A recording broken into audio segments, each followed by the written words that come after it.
اور ان تینوں درسوں کے اندر حضرت خضر نے حضرت موسیٰ کو بہت سارے اسرار بتائے، بہت سارے اسرار. اس لحاظ سے اس قصے کے اندر بہت سارے سوال ہیں، لیکن جو میں نکتہ کہہ رہا ہوں، جب وہ انہوں نے تینوں کام انجام دیے، البتہ اسے بعض اہل معرفت یہ نتیجہ لیتے ہیں کہ جو میں خود لینا چاہ رہا تھا، کہ اس کی طرف آخر میں اشارہ کرتا ہوں، کہ انسان ولی خدا سے کیوں دور ہوتا ہے. بھائی اولیاء الہی مگر لوگوں کے ساتھ بدی کرتے ہیں نا، ہمیشہ لوگوں کی کمک کرتے ہیں، مدد کرتے ہیں، ہر لحاظ سے مدد کرتے ہیں، پھر کیوں یہ دنیا ان کے ساتھ جفا کرتی ہے؟ کیا سر ہے، کیا راز ہے؟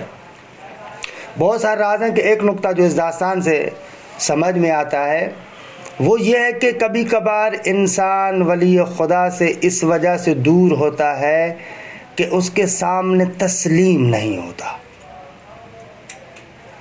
اگر اس کے سامنے تسلیم ہو تو دور نہیں ہوگا. موسیٰ خضر سے کیوں دور ہوئے؟ بار بار آ رہے تھے، یہ کیا کیا، یہ کیا کیا، یہ کیا کیا. خوب یہ مسلسل جو ایراد ہے انسان کو ولی خدا سے دور کر دیتا ہے.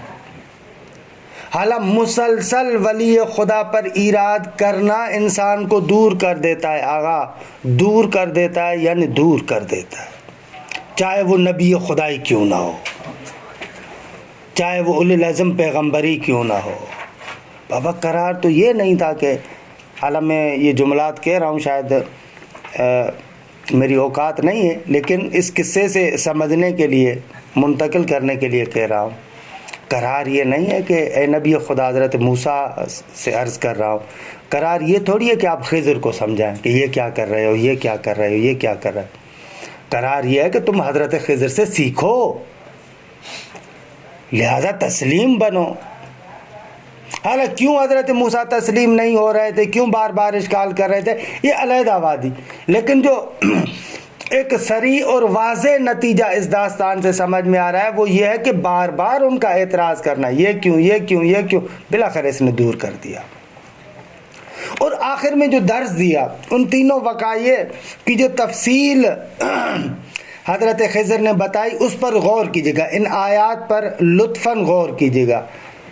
79 81 اور 82 ان آیات پر دیکھیے گا. جب تفصیل بتا رہے ہیں تو حضرت خضر کے الفاظ پر غور کریں آپ.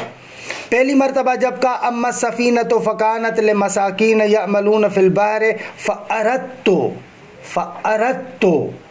دقت کیجیے گا، وہ جو سفینے والی بات تھی اس کے لیے کہا فاردت ان اعیبھا، میں نے چاہا.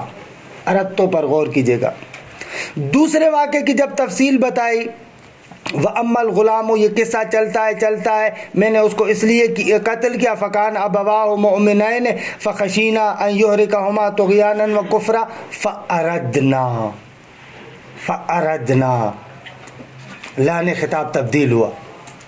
پہلی مرتبہ کا فَأَرَدْتُ أَنْ أَعِيبَ، دوسری مرتبہ جب اس غلام کی بات آئی وہاں پر کہا فَأَرَدْنَا. ٹھیک ہے. جب تیسرا جدار والا قصہ بیان کیا، وَأَمَّا الْجِدَارُ فلاں فلاں فلاں، تو وہاں پر کیا کہا فَأَرَادَ رَبُّكَ. تینوں کام حضرت خضر نے کیے. پہلی مرتبہ تفصیل بتا رہا ہے کہ فَأَرَدْتُ، میں نے یہ کیا. دوسری مرتبہ دوسرے قصے کی تفصیل بتا رہا ہے کہ فَأَرَدْنَا یا أَرَدْنَا فَأَرَدْنَا. تیسری مرتبہ جب تیسرے قصے کی تفصیل بیان کر رہا ہے تو وہاں پر کہتا ہے فَأَرَادَ رَبُّكَ. اب یہ کیوں زبان کیوں چینج ہو رہی ہے؟ بقول حضرت امام خمینی کے کہ پورے داستان کا قصہ فقط ان تینوں خطابوں کے اندر چھپا ہوا ہے. اس لیے کہ انسان جب اس دنیا میں ہوتا ہے نا، آغاز میں جو بھی کام کرتا ہے صرف اپنے آپ کو دیکھتا ہے. میں نے یہ کیا، میں نے یہ کیا، ہم نے یہ کیا، میں نے یہ کیا، میں نے یہ کیا، میں نے یہ کیا، یہ ہوتا ہے. پھر جب انسان تھوڑا سا غور کرتا ہے، دقت کرتا ہے، سوچتا ہے کہ نہ بابا، بے تنہائی تو میں کچھ بھی نہیں کر سکتا. یہ پورا عالم جنود خدا ہے، خدا کا لشکر ہے. اگر یہ پورا عالم میرا ساتھ نہ دے تو میں ذرہ برابر کام نہیں کر سکتا. آغا حتیٰ یہ سانس جو میں لے رہا ہوں، حتیٰ اس کے لیے بھی اگر ہوا نہ ہو، ماحول نہ ہو، یہ نہ ہو، صحت نہ ہو، فلاں نہ ہو، تو میں حتیٰ اپنی ایک سانس تک نہیں لے پاؤں گا. بس وہ پہلے والا استقلال انسان کا ٹوٹتا ہے. پہلی نگاہ میں یہ فرق تو، لیکن دوسری مرتبہ دیکھتا ہے کہ نہ آغا تھوڑا گہرا ہوتا ہے، نہ تنہائی تو میں کچھ نہیں کر سکتا، لہذا اب سب کو شامل کرتا ہے. فَأَرَدْنَا، دوسرا مرحلہ یہ ہے.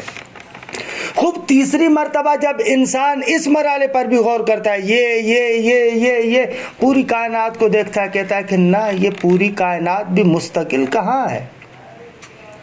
کائنات کا ذرہ ذرہ بھی جو تأثیر کر رہا ہے، جو اثر دکھا رہا ہے، وہ اپنی تأثیر اور اثر گزاری میں مستقل تو نہیں ہے. یہ در حقیقت وہ اذن خدا ہے. اگر اذن خدا نہ ہو تو کوئی ذرہ کچھ بھی نہیں کر سکتا. اب تیسرے مرحلے میں یہاں پر پہنچتا ہے، نہ میں نہ ہم، فَأَرَادَ رَبُّكَ. خوب آغا سیر معرفتی یہی ہے، اور اسی کو اپنے خطاب کے ذریعے سے حضرت خضر منتقل کر رہے ہیں. واقعاً اسی طریقے سے اگر رضائے خدا ہے تو بہت پوری کائنات پر طاقت ہونے کے باوجود، خود اصلاً زندان کو پسند کر دیتا ہے. یعنی واقعاً ہارون پر اور امثال ہارون پر انسان کو تعجب ہوتا ہے. بابا تو اس دنیا کی کوٹھڑیوں میں سے کسی ایک کوٹھڑی کے اندر بند کر کے ایسے سمجھتے ہو کہ تو نے قیدی بنا دیا. وہ ذات کے جو پوری کائنات کو، پوری دنیا کو دنیا کے زندان سے نکالنے کے لیے آئی ہے، تو اسے کیسے زندانی بنا سکتا ہے؟ اور یہی تھا کہ جب علی بن یقطین کو کہا کہ اے علی، تم ایک وعدہ ہم سے کرو، ہم تمہارے ساتھ 3 وعدے کرتے ہیں. ایک وعدہ تم کرو، ہم 3 وعدے کرتے ہیں. علی ابن یقطین، تم وعدہ یہ کرو کہ جب بھی میرا ماننے والا، ہمارے ماننے والا تمہارے پاس آئے، تمہارے دروازے سے خالی نہیں جانا چاہیے. اس کی مشکل حل کرنی ہے. باقی 3 وعدے میں کاظم کر رہا ہوں. تمہاری طرف کبھی بھی ہارون کی شمشیر نہیں بڑھے گی، کبھی بھی ہارون کے قید میں تم قیدی نہیں بنو گے، اور کبھی بھی غربت تمہارے پاس نہیں آئے گی، فقر و فاقہ نہیں آئے گا. خوب جو بندہ زندانی ہے دوسرے کو کیسے گارنٹی دے سکتا ہے کہ تو کبھی زندانی نہیں بنے گا؟ واقعاً اسی طریقے سے. بہرحال وقت گزر رہا ہے، ہم اپنی منطق کی طرف آئے ہیں کہ پروردگار عالم ہم کو یہ توفیق دے کہ ان دروس کے ساتھ ساتھ جو حقیقی درس ہے، اس درس کے اندر بھی واقعاً ہم لوگ ارتقا کریں. اگر یہ درس و بس یہ ساری چیزیں ضروری ہیں، لیکن آپ انشاءاللہ آگے بھی پڑھیں گے. قرآن مجید سے بھی ثابت ہے، حکمت سے بھی ثابت ہے. یہ ساری چیزیں علل معدہ ہے، اعدادی ہے، زمینہ ساز ہے. علت حقیقی خدا کی ذات ہے. یہ جو ہم کتاب پڑھ رہے ہیں، مباحثہ کر رہے ہیں، فلاں ہے، یہ ہے، وہ، یہ سارے کا سارا فقط اور فقط ہم کیا کر رہے ہیں؟ زمینہ بنا رہے ہیں، مقدمات کو مہیا کر رہے ہیں. لیکن علم وہ نور ہے جو پروردگار عالم کی جانب سے افادہ ہوتا ہے. البتہ اس کا معنی یہ نہیں ہے کہ ہم زمینے کو آمادہ نہ کریں، نہ. سنت خدا یہ ہے کہ اس عالم کے اندر تم اپنی قابلیت کو مہیا کرو، زمینے کو مہیا کرو. یہ اکثر جگہوں پر میں مثال بھی عرض کرتا ہوں. خداوند متعال فیاض علی الاطلاق ہے. خدا کسی کو محروم نہیں کرتا، کسی کو محروم نہیں کرتا. یعنی کیا؟ یعنی فیاض علی الاطلاق ہے، یعنی اس کی رحمت کی بارش چل رہی ہے، مسلسل اس کی رحمت کی بارش چل رہی ہے. اس میں انقطاع نہیں ہے. وما کان عطاء ربک محظورا، تیرے رب کی عطا ممنوع نہیں ہے، وہ مسلسل چل رہی ہے، مسلسل چل رہی ہے. ہم لوگ جو ہے نا قابل اس عطا کو، اس رحمت خدا کو، باران رحمت خدا کو جو لینے والے، ہم لوگوں کو صرف اپنا ظرف سیدھا کرنا چاہیے. اور دعا کا معنی بھی یہ نہیں ہے کہ انسان گویا کہ دعا مانگتا ہے یعنی خدا کو آمادہ کرتا ہے کہ پروردگارا تم مجھے عطا کرو، وہ پہلے عطا نہیں کر رہا تھا میں اس کو آمادہ کر رہا ہوں دے، نہ نہ نہ نہ نہ نہ، ادھر سے عطا تو چل رہی ہے نا، اس میں تو انقطاع نہیں ہے۔ دعا مانگنے والے کی مثال اس انسان کی ہے جیسے باہر بارش ہو رہی ہے نا، اور ایک بندہ اپنے ہاتھوں میں کوئی کٹورا لے کر کوئی ظرف لے کر کھڑا ہو جائے، لیکن وہ ظرف ایسے الٹا ہو، خوب کتنی بھی تیز بارش ہو لیکن اس ظرف کے اندر بارش کا پانی جمع ہوگا نہیں ہوگا، کیونکہ اس نے ظرف کو الٹا کیا ہوا ہے۔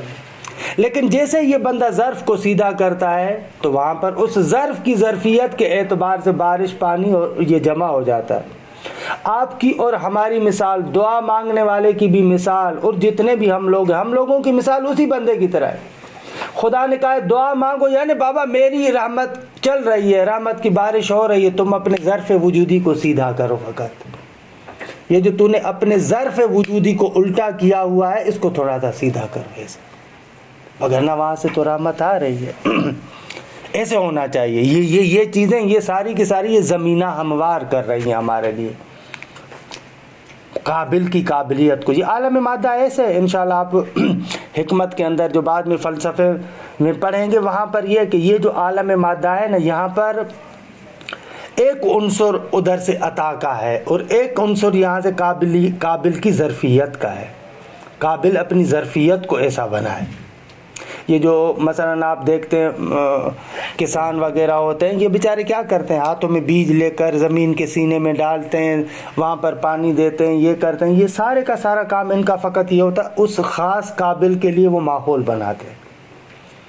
وگرنہ کسی بھی کسان کے بس کی بات نہیں ہے کہ بیج کو فصل میں تبدیل کرے۔ بیج کو فصل میں تبدیل کرنا کسان کے بس کی بات نہیں ہے۔ اَأَنْتُمْ تَزْرَعُونَهُ أَمْ نَحْنُ الزَّارِعُونَ، اس بیج سے فصل کو تم اگاتے ہو یا سارے ہم ہیں، ہم اگاتے ہیں۔ تمہارا کام تو فقط اتنا تھا، اس بیج کو اٹھایا، زمین کے حوالے کیا، پانی دیا۔ اب اس زمین کے سینے سے، اندھیروں سے جو بیج وہاں پر اس طریقے سے اس اندھیروں سے اس بیج کو فصل کی شکل میں، لہلاتی فصل کی شکل میں کون اگاتا ہے؟ اَأَنْتُمْ تَزْرَعُونَهُ أَمْ نَحْنُ الزَّارِعُونَ۔ ایسے ہی یہ چیزیں بھی بہرحال ظرفیت کی مقدمات کی حیثیت رکھتی ہیں۔ بے بخشید کہ ہمارے 5 منٹ کچھ زیادہ ہی ہو گئے، کافی عرصے کے بعد بے بخشید۔ ایک مرتبہ درود پڑھ لیں نا۔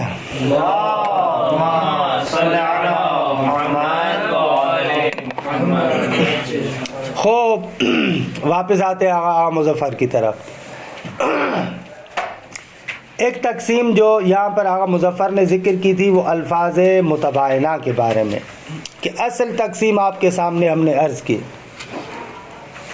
الفاظ متباینہ یعنی متعدد الفاظ ہیں اور ان کے متعدد معانی ہیں۔ لفظ بھی زیادہ ہیں تو ان کے ساتھ ان کے معانی بھی زیادہ ہے۔ اب یہ جو لفظ زیادہ ہے اور معانی بھی زیادہ ہے، ان الفاظ متباینہ کو 3 قسموں میں تقسیم کرتے ہیں، کیونکہ یہ جو معانی کے اندر تغایر ہے، مختلف معانی ہیں۔ ان معانی کے اندر آپ یا تو لحاظ کرتے ہیں کہ حقیقت واحدہ کے اندر مشترک ہے، درست ہے، اس اعتبار سے ان کو کہتے ہیں مثلان، یا آپ حقیقت واحد کے اندر اشتراک کا لحاظ نہیں کرتے۔ اگر حقیقت واحدہ کے اندر اشتراک کا لحاظ نہیں کرتے تو اس کی 2 صورتیں، یا تو یہ معانی ایسی ہے کہ جن میں ذاتاً نفرت ہے، قابل جمع نہیں ہے، محل واحد میں، جہت واحدہ میں، زمان واحد میں، ان کو کہتے ہیں متقابلان، یا ان کے اندر ذاتی نفرت نہیں ہے، ذاتی لحاظ سے تعاند نہیں ہے، لیکن ہم نے اس کا لحاظ نہیں کیا ہوا، خب اس اعتبار سے اس کو کہتے ہیں تخالف۔ شما میگید حقیقت واحد، درسته؟ ما چجوری مثلا شما برای تقابل گفتید که مثال زدید وجود و عدم و وجود، ما چجوری حقیقت واحده؟ نہ اس میں جمع نہیں ہو سکتے. یہ تقابل کی مثال وہاں پر جہاں پر حقیقت واحدہ میں اشتراک نہیں ہے. شما اینو زیر مجموعه حقیقت واحد. نہ حقیقت واحدہ میں ہم نے فقط مثلان کو لے کر آئے, مثلان کو اور متخالفان کو. حقیقت واحدہ کے لیے جو بات ہم نے کی وہ مثلان اور متخالفان میں. یا حقیقت واحدہ میں اشتراک کا لحاظ کیا جائے گا یا لحاظ نہیں کیا جائے گا. لحاظ نہیں کیا جائے گا کہ دو صورت ہے, یا اصلا نہیں ہے یا ہے اور لحاظ نہیں ہو رہا. انہوں نے ایک چیز وہ کی ہے کہ فَإِنْ كَانَ مِنَ الْمَعَانِ الَّتِي معانی کی بات کی انہوں نے. جی معانی تو جمع ہو ہی نہیں سکتے نا استاد, ان کی مصادیق جمع ہوں گے. درست ہے. یہ اس پر تقابل تک آئیں تو وہاں پر عرض کرتا ہوں. تقابل کی ابھی یہ تفصیل پڑھ رہے ہیں تو وہاں پر عرض کر رہا ہوں. وَهَذَا يَحْتَاجُ إِلَى شَيْءٍ مِّنَ التَّوْضِيحِ. یہ جو ہم نے آپ کو عرض کیا اس کے لیے تھوڑی بہت وضاحت کی ضرورت ہے, اور یہ شے محتاج ہے إِلَى شَيْءٍ مِّنَ التَّوْضِيحِ, تھوڑی سی وضاحت کی طرف. فَنَقُولُ, پس ہم کہتے ہیں, المثلان, مثلان کیا ہے؟ ہم المشترکان فی حقیقت واحدۃ. مثلان وہ دو چیزیں ہیں جو حقیقت واحدہ میں شریک ہوں. بما ہما مشترکان, اس اعتبار سے کہ وہ مشترک ہے, یعنی اس اشتراک کا لحاظ بھی کیا جائے. بما ہما مشترکان کی خود وضاحت کریں. اے لوحظہ وَاعْتُبِرَ اشتراکہما فیہا, یعنی لحاظ کیا جائے اور اعتبار کیا جائے کس شے کا؟ اشتراکہما فیہا, کہ وہ دونوں مثلان اس حقیقت واحدہ میں شریک ہے. درست ہے آقا جان؟ دونوں کے حقیقت واحدہ میں مشترک ہونے کا لحاظ کریں. یعنی الیاس اور سبزواری صاحب کو میں اس عنوان سے دیکھوں دونوں انسان ہیں, اس اعتبار سے یہ کیا ہو جائیں گے؟ مثلین یا مثلان. کم محمد و جعفر اسمین لشخصین مشترکین فی الانسانیت بما ہما مشترکان فیہا. جیسے محمد اور جعفر دو نام ہیں دو شخصوں کے کہ جو دونوں مشترک ہیں انسانیت میں, اور بما ہما مشترکان فیہا, اس اعتبار سے کہ اس میں مشترک ہیں. انسانیت میں شراکت کا لحاظ بھی کر رہا ہوں. حقیقت واحد کو انسانیت کے علاوہ کچھ اور بھی کر سکتے؟ بھلے بھلے ابھی خود ہی کہہ رہا ہے. حقیقت واحد سے مراد یہاں پر فعلاً آپ نے ایک ایسا عام مفہوم, خود ابھی مثالوں میں خود کہہ رہے ہیں. وَقَلْ انسان والفرس, جس طریقے سے انسان اور فرس باعتبار اشتراکہما فی الحیوانیہ. اب یہ انسان اور فرس اس اعتبار سے کہ حیوانیت میں شریک ہے. پہلے افراد کی مثال, اب انواع کی مثال. خوب, وَإِلَّا, اگر اس حقیقت واحدہ میں اشتراک کا لحاظ نہ کریں تو حتیٰ یہی محمد اور جعفر, یہی انسان و فرس آپس میں متخالف ہیں. وَإِلَّا, یعنی اگر اشتراک کا لحاظ نہ کیا جائے. درست ہے. فَمُحَمَّدٌ وَجَعْفَرٌ مِنْ حَيْثُ خُصُوصِيَّةِ ذَاتَيْهِمَا مَعَ قَطْعِ النَّظَرِ عَمَّا اشْتَرَكَا فِيهِ. درست ہے. کہہ رہے ہیں کہ وَإِلَّا, اگر اس اشتراک کا لحاظ نہ کریں تو محمد اور جعفر اپنی ذاتی خصوصیت کے اعتبار سے کہ یہ آغا الیاس ہے, یہ آغا سبزواری ہے, یہ محمد ہے, یہ جعفر ہے, اپنے ذات کی خصوصیات کے اعتبار سے مع قطع النظر عما اشترکا فیہا, جس شے میں دونوں شریک ہیں اس سے چشم پوشی کرتے ہوئے انسانیت کو نہ دیکھیں, فقط اس نقطے کو دیکھیں کہ محمد اور جعفر دو علیحدہ علیحدہ چیزیں ہیں.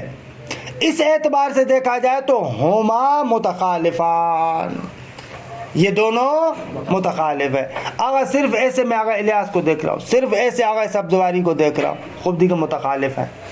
لیکن جیسے ہی نگاہ اوپر جا کر مفہوم واحد میں مشترک ہونے پر ہماری نگاہ ہوتی ہے تو یہ مثلان ہو جاتے ہیں. وَكَذَا الْإِنسَانُ وَالْفَرَسُ هُمَا مُتَخَالِفَانِ بِمَا هُمَا إِنسَانٌ وَفَرَسٌ. اگر اسی طریقے سے انسان اور فرس اس لحاظ سے کہ دونوں متخالف ہیں، اس لحاظ سے دونوں یعنی اس لحاظ سے کہ دو علیحدہ چیزیں اس لحاظ سے متخالف ہیں. درست ہے آقا؟ والاشتراک والتماثل، یہ تو ہو گیا عمومی معنی. عمومی معنی ایک یہ ہے کہ بابا اگر ایک حقیقت واحدہ میں دو چیزوں کے اشتراک کا لحاظ کریں تو ان کو مثلین کہیں گے. درست ہے؟ لیکن اشتراک جس حقیقت واحدہ میں ہو سکتا ہے وہ نوع ہو سکتا ہے جنس ہو سکتا ہے اصلاً ایک مفہوم عرضی ہو، خارجی ہو نا. مثلا انسان زید اور عمر کے لیے نوع ہے، ہو سکتا ہے جنس ہو جیسے انسان اور فرس کے لیے حیوان، حقیقت واحدہ. اصلاً ہو سکتا ہے کہ ایک عرضی خارجی ہو، کہ اس کی مثال کتاب کے اندر دے رہے ہیں لیکن اس سے بہتر مثال حاشیے کے اندر دے رہے ہیں کہ میں اس کو وہاں پر پہنچوں تو وہاں پر عرض کرتا ہوں. درست ہے؟ کہتے ہیں والاشتراک والتماثل ان کان فی حقیقت نوعیہ، اگر یہ اشتراک اور تماثل حقیقت نوعیہ میں ہو، یعنی کیا حقیقت نوعیہ میں ہو، خود ہی کھول رہے ہیں، بِأَن یَکُونَا فَرْدَيْنِ مِن نَوْعٍ وَاحِدٍ، یعنی دونوں ایک ہی نوع کے فرد ہوں، کا محمد و جعفر، اگر انسان کے دو فرد ہیں ایک ہی نوع کے فرد ہیں. ان کان فی حقیقت نوعیت یخص باسم المثلین او المتماثلین، اگر اشتراک اور تماثل حقیقت نوعیہ میں ہو تو اس کو مثلین یا متماثلین کہیں گے، یہ خاص نام ہے. درست ہے؟ ولا اسم آخر لہما، اور ان کے لیے پھر دوسرا کوئی نام نہیں ہے، ان کو فقط کیا کہیں گے؟ مثلین. اور عام طور پر جب بھی کہتے ہیں نا آغا، یہ آغا نے تھوڑا دائرہ بڑھا دیا ہے آغا مظفر نے، وگرنہ عمومی طریقے سے جو مثلین کی تعریف ہوتی ہے ہمیشہ مثلین وہاں پر کہتے ہیں جو مشارک نوعی ہوں، جیسے یہاں پر کا محمد اور جعفر. جو عام طور پر مثلان کی تعریف کی جاتی ہے، مثلین یعنی مشارک نوعی، جو نوع میں ایک دوسرے کے ساتھ شریک ہوں. لیکن آقا نے دائرہ بڑھا دیا حقیقت واحدہ کا، کہا کہ چاہے وہ جنس ہو، چاہے عرضی عام ہو، کوئی بھی ہو. لیکن عمومی طریقے سے جو منطقیون اور فلاسفہ کہتے ہیں مثلین یعنی مشارک نوعی، لیکن آقا نے اس کا دائرہ کچھ بڑھا دیا ہے. وَإِنْ كَانَ فِي الْجِنْسِ، یَتْفُرَ إِنْ كَانَ فِي حقیقت نوعیہ پر، یعنی والاشتراک والتماثل إِنْ كَانَ فِي الْجِنْسِ، اگر وہ اشتراک اور تماثل جنس میں ہو، کل انسان والفراس سمیا ایزان متجانسین، تو ان کو متجانسین بھی کہا جاتا ہے. بھی کیوں کہہ رہے ہیں؟ کیونکہ مثلین تو کہتے ہی کہتے ہیں، ان کو مثلین تو کہتے ہی ہیں، لیکن مثلین کے علاوہ متجانسین بھی کہتے ہیں. وَإِنْ كَانَ، اب یہ بھی دیکھیں غیر فنی طریقے سے، اعلیٰ کہوں بھی یا نہ کہوں، کیونکہ بابا یہ جو آپ آگے مثال دے رہے ہیں کم کیف، ٹھیک ہے، یہ کم کیف بھی تو اجناس ہیں، یہ کم اور کیف بھی اجناس ہیں. درست ہے؟ کم کیف بھی کیا ہے؟ اجناس ہیں. تو آپ کہتے ہیں کہ اگر وہ شریک ہو جنس میں، مطلق جنس میں، اس کو کہیں گے متجانسین. پھر آپ کہیں جنس میں سے خصوصیت سے کم کے اندر ہوں تو متجانسین کے علاوہ ایک تیسرا نام بھی ہے ان کا. ایسے درست ہے کہ مقصود آگا کا بھی یہی ہے. کم سمجھتے ہیں کسے کہتے ہیں؟ کمیت یعنی ہاں صحیح ہے، یعنی کائنات کے اندر جو بالذات قابل تقسیم ہے اس کو کم کہتے ہیں. کوئی بھی شے تقسیم ڈائریکٹ کیا تقسیم ہوتا ہے؟ جو بالذات شے تقسیم ہوتی ہے وہ کم ہوتی ہے. انشاءاللہ فلسفے میں پڑھیں گے آپ. کم مثلا عدد یا عدد کے اعتبار آپ کہتے ہیں 2، اس کو 2 کہہ رہے ہیں، یہ قابل تقسیم ہے. اما عدد کے لحاظ سے 2 ہونے کے لحاظ سے آگا یہ اتنے میٹر ہے مقدار. یہ جسم جو قابل تقسیم ہے اس میٹر ہونے کی وجہ سے، مقدار کے اعتبار سے، وگرنہ بالذات جسم بھی تقسیم نہیں ہوتا. کوئی چیز بالذات تقسیم نہیں ہوتی. جو بھی شے تقسیم ہوتی ہے اس کمیت کے توسط سے تقسیم ہوتی ہے. اسی لیے کم کی تعریف میں کہتے ہیں وہ عرض ہے جو بالذات قابل تقسیم ہے. اللہ انشاءاللہ تفصیلاتش سیاتی سوف نہ سیاتی انشاءاللہ. وَإِنْ كَانَ فِي الْكَمِّ میں، اور اگر یہ اشتراک کم کے اندر ہو، اے فی المقدار. حالانکہ کم کی تعریف میں مقدار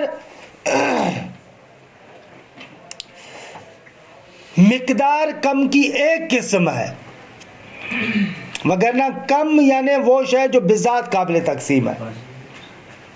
مقدار کم کی ایک قسم ہے، وگرنہ عدد بھی کم ہے.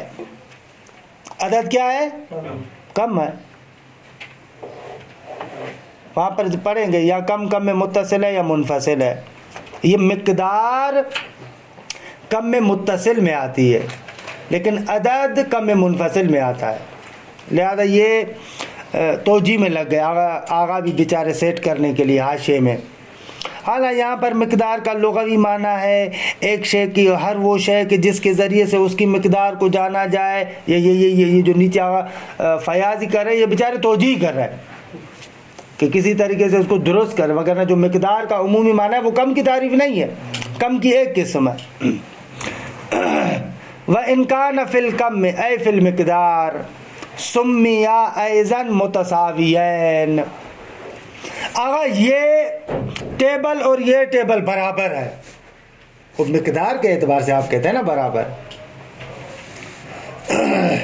آغا یہ کلاس اور یہ کلاس برابر ہے، یہاں پر بھی 8 ہے یہاں پر بھی 8 ہے. درست ہے، متساوی ہے، تساوی. جسم مستعد جسم مقدار میں آتا ہے نہ، جسم پر مقدار ہوتی ہے، جسم مقدار میں نہیں آتا. نہ نہیں آتا. عرض کرتا تفصیلات اشباد ہے.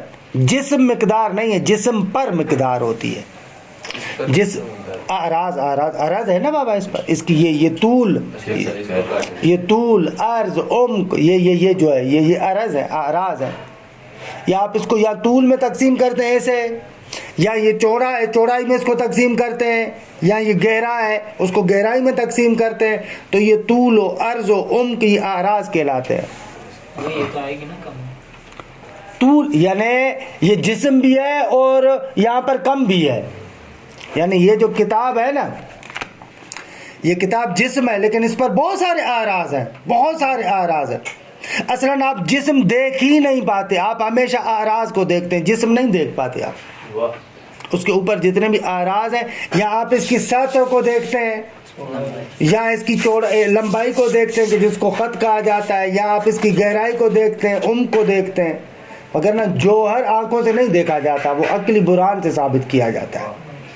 اور آپ اعراض دیکھتے ہیں، یا سطح دیکھتے ہیں، یا لون دیکھتے ہیں، رنگ دیکھتے ہیں. درست ہے؟ یہ انسان کی محدودیت ہے بینائی کی، آنکھوں کی.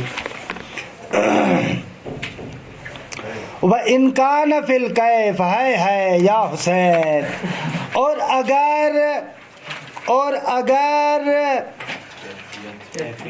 اگر یہ کیف میں شریک ہو.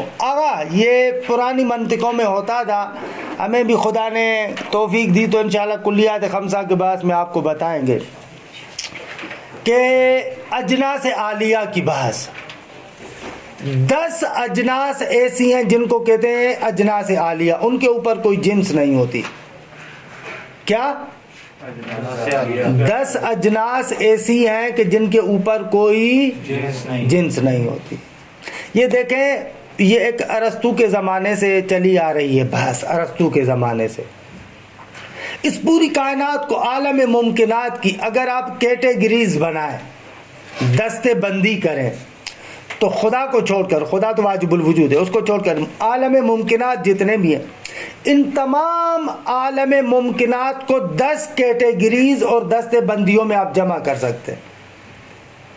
یعنی ارسطو نے کہا کہ اگر آپ پوری کائنات کو جمع کریں تو میں 10 بستے بناتا ہوں. یہ پوری کائنات ان 10 بستوں میں سے کسی نہ کسی ایک بستے میں ہوگی چیز، یا اس میں ہے، یا اس میں ہے، یا اس میں ہے، یا اس میں ہے، یا اس میں. ان کو کہتے تھے اجناس عالیہ. کیا کہتے تھے؟ اجناس عالیہ، یا مقولات اشعار، مقولات اشعار یا اجناس عالیہ. درست ہے. ان اجناس عالیہ میں سے ایک کم بھی ہے، ایک کیف بھی ہے. درست ہے.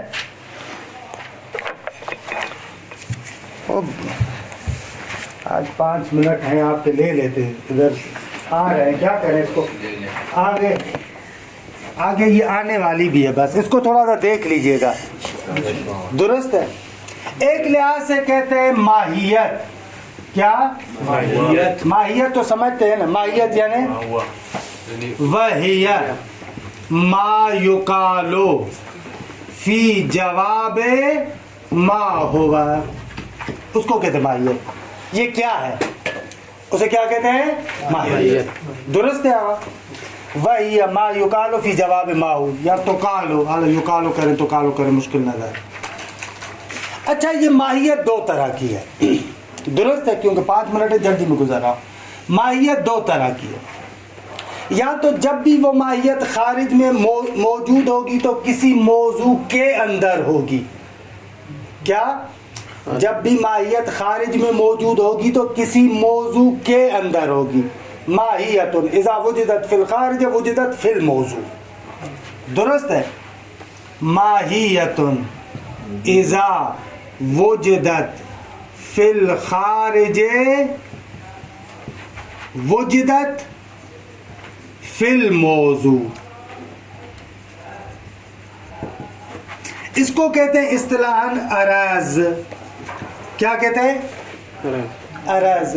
مثلا رنگ کسی موضوع میں ہوتا ہے، مقدار کسی موضوع میں ہوتی ہے. ٹھیک ہے، اس کو کہیں گے عرض. اس کے مقابلے میں ایک اور ماہیت اذا وجدت فی الخارج وجدت لا فی الموضوع.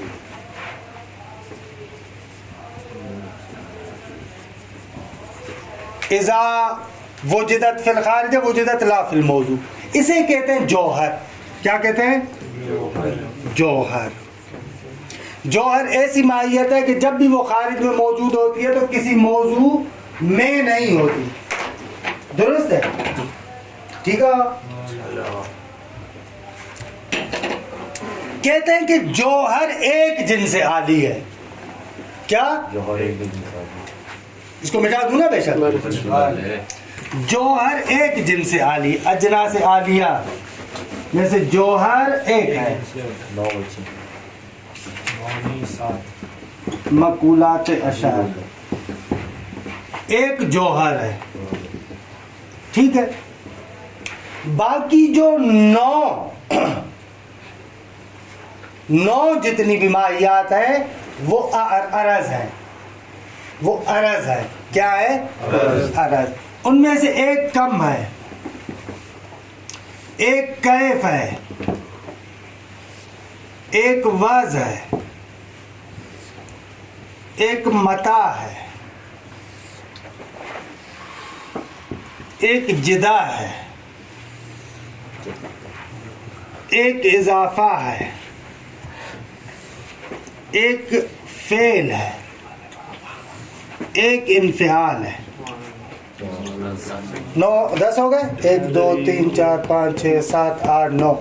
ایک رہ گیا. کیا رہتا ہے؟ عین رہتا ہے.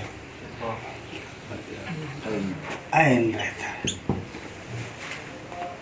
اچھا یہ وہ عربی والا عین ہے اس عین عین بھلے بھلے بھلے آئینہ آئینہ جیسے آپ پڑھتے ہیں آئینہ وہ والا جوہر کم کیف وز متا عین جدا اضافہ فعل انفعال.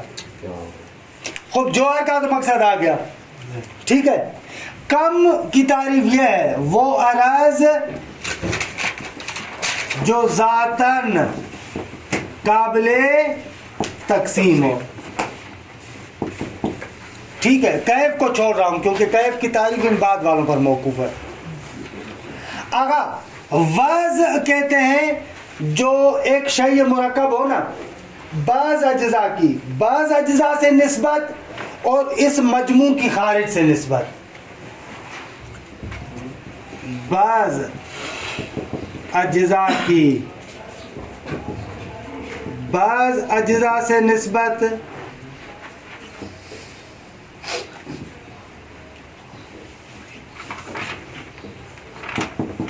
اور مجموع کی خارج سے نسبت. بعض دیتا ہوں بعض اجزاء کی بعض سے نسبت اور مجموع کی خارج سے نسبت. آگا یہ میرا سر پاؤں کی نسبت سے اوپر ہے نا یہ اوپر ہے یہ نیچے ہے پاؤں. یہ بعض اجزاء کی بعض سے نسبت ہے. یہ میرا سر میرے پاؤں سے اوپر ہے. آگا یہ طرف کون سا ہے دایاں ہے یا بایاں ہے اور یہ طرف کون سا ہے یہ دایاں بایاں. یہ نسبت ہے نا اس طرف کی اس طرف کے ساتھ. یہ پاؤں یہ اوپر یہ نیچے یہ اوپر.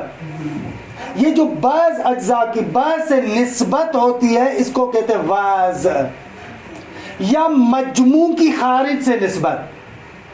آگا یہ جو ٹیبل ہے میرے دائیں طرف ہے یہ جو کرسی ہے بائیں طرف ہے آپ میرے سامنے ہیں وائٹ بورڈ میرے پیچھے ہے. اس کو کہتے ہیں وز یعنی بعض اجزاء کی بعض سے نسبت یا مجموع کی خارج سے نسبت. اس کو کہتے ہیں وز. وقت بھی گزر رہا ہے. متا ایک شے کی زمان کی طرف نسبت ایک شے کی زمان کی طرف نسبت. آگا 1900 پتہ نہیں فلاں میں یہ واقعہ ہوا یہ آگا آپ کب پیدا ہوئے 1997 میں مثلا یہ جو زمان کی طرف نسبت. آگا آج کل ہم کس زمان میں ہیں مثلا اس کو کہتے ہیں متا زمان کی طرف نسبت. آگا ایک شے کی مکان کی طرف نسبت ایک شے کی مکان کی طرف نسبت یہ ہو جائے گا عین. آگا میں کلاس روم میں ہوں صحیح ہے. آگا آپ مدرسے میں ہیں یہ جو مکان کی طرف نسبت ہے اس کو کہتے ہیں اصطلاحاً عین. آگا جدا کیا ہے محیط اور محاط کے درمیان جو نسبت ہے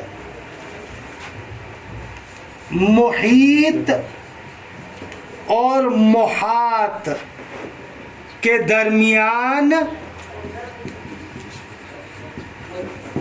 اس طرح سے نسبت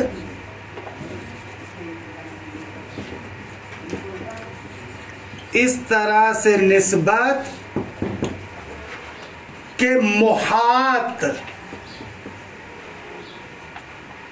کے منتقل ہونے سے محیط بھی منتقل ہو جائے.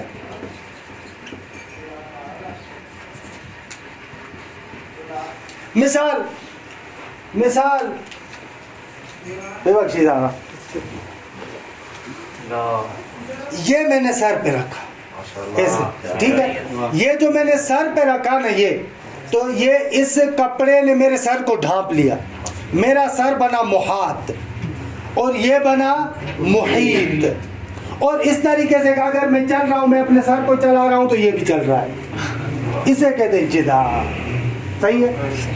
مثلا اس کے لیے مثال دیتے ہیں جیسے تقمص آپ نے قمیص پہنی ہوئی ہے درست ہے قمیص پہنی ہوئی ہے آپ نے ٹوپی پہنی ہوئی ہے یعنی محیط اور محاط کے درمیان ایسی نسبت کہ محاط کے منتقل ہونے سے محیط بھی منتقل درست ہے. اس کو کہتے ہیں جدا یا اس کو مقولہ ملک بھی کہتے ہیں. کیونکہ ایک احاطہ کر لیتا ہے نا اس اعتبار سے.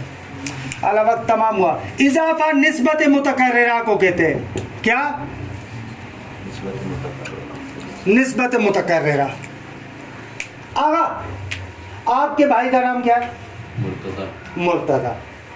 مرتضی اور مجتبی آپس میں بھائی ہے. اخوت یہ نسبت متکررہ. یہ ان کے بھائی ہیں وہ ان کے بھائی ہیں. یہ جو نسبت متکررہ ہوتی ہے اس کو کہتے ہیں اضافہ. کیا نسبت متکررہ کو کیا کہتے ہیں؟ بھائی بہن والا ہو تو وہ بھی کیونکہ کبھی کبھار اطراف دونوں طرف ایک جیسے ہوتے ہیں, ایک طرح کی نسبت ہوتی ہے, کبھی کبھار ایک جیسے نہیں ہوتی, جیسے باپ اور بیٹا, بھائی اور بہن. یہ سارے کے سارے مقولے اضافے میں آ جاتے ہیں. یہ اور وز ایک ہی نہیں ہوگی نا, اضافے میں نسبت متکررہ ہے. اضافے میں اس کی اس طرف نسبت ہے, اس کی اس طرف نسبت ہے. اجزاء کی بات نہیں ہے, دو چیزوں کی آپس میں. فعل تاثیر تدریجی, انفعال تاثر تدریجی. ان کی دونوں کی ایک ہی مثال ہے اس لیے دونوں کو ساتھ دے رہا ہوں. تاثیر تدریجی کو فعل کہتے ہیں اور تاثر تدریجی کو انفعال کہتے ہیں. اب یہ جو آپ چائے پیتے ہیں وہاں پر آپ کیتلی کو کیا رکھتے ہیں؟ آگ پر رکھتے ہیں. ماشاءاللہ تھوڑی دیر کے بعد پانی ابلنا شروع ہوتا ہے. یہ پانی کی تاثیر تدریجی فعل کہلاتا ہے. پانی کا آہستہ آہستہ اثر کو قبول کرنا انفعال کہلاتا ہے. ایک نقطہ, یہ جو ساتھ کے ساتھ ہے وز, متا, عین, جدا, اضافہ, فعل, انفعال, ان سب میں نسبت کی بات کر رہے ہیں ہم نا.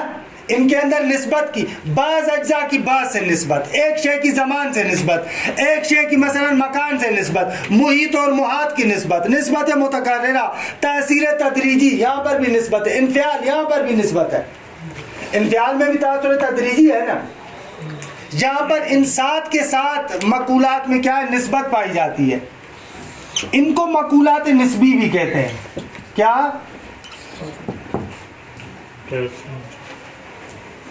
ان ساتھ کے ساتھ کو مقولات نسبی بھی کہتے ہیں. ان کیونکہ ان کے ساتھوں میں نسبت پائی جاتی ہے. آقا یہ لمبا چوڑا مقدمہ بیان کیا صرف کیف کو سمجھانے کے لیے ہے. آقا کیف اس مقولے کو کہتے ہیں کہ جس کے اندر نہ تو نسبت ہوتی ہے اور نہ تقسیم ہوتی ہے. احسنتم, واہ واہ. وہ اراض جو ذاتاً نہ تقسیم قبول کرے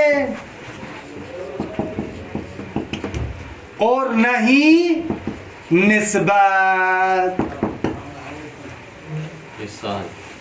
مثال جتنی بھی آپ کی حالتیں ہیں, مثلا علم کیف نفسانی ہے, انسان کے نفس پر عارض ہونے والی ایک حالت ہے. جدا نہیں ہو سکتا, تقسیم نہیں ہو سکتا. ذاتاً قابل تقسیم نہیں ہے, یہ قید ہے. ذاتاً قابل تقسیم نہیں ہے اور ذاتاً اس میں نسبت بھی نہیں. میرا علم, میری تو علم سے نسبت ہے نا سر. آپ کی, میں کہہ رہا ہوں کہ وہ خود صرف علم, آپ کی نسبت علیحدہ ہے, خود علم پر فقط نظر گارے, فقط علم پر. علم, فقط علم کو دیکھیں, نہ قابل تقسیم ہے نہ قابل نسبت ہے ذاتاً. خوب, اس کو کہتے ہیں ان کو کہتے ہیں مقولات اشر بھی کہتے ہیں, یا ان کو اجناس عالیہ بھی کہتے ہیں. کیا کہتے ہیں؟